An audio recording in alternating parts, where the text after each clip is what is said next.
Hi everyone, so today we're going to be reading a book titled The BFG, which stands for The Big Friendly Giant. Here he is, he's the Big Friendly Giant, okay?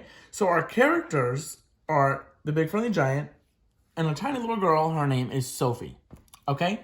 So the book is written by Roald Dahl, and it's about a little girl who gets taken in the middle of the night from her bed by a Big Friendly Giant.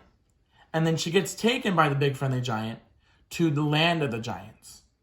Okay, so the main idea of this book is going to be friendship, which is really important because the giant, usually people aren't friends with big scary giants, especially when you're a tiny little girl like Sophie is. Sophie is our little girl character. Okay, so when I was in third grade, I read this book and I remember reading it with my friend, and that was the purpose, to read it with a friend, because the story is all about friendship, an unlikely friendship because he's a giant and she's a tiny little girl. Okay, so right now I'm going to tell you why we should read this book. So we should read this book because friendship is the most important thing we have.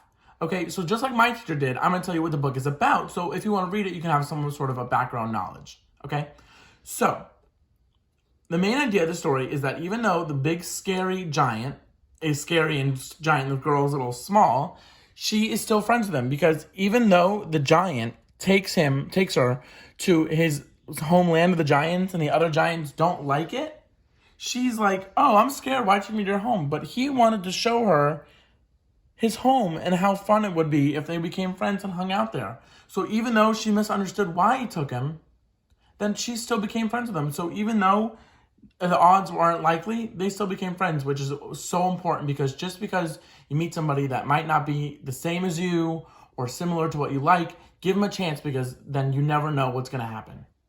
Thank you.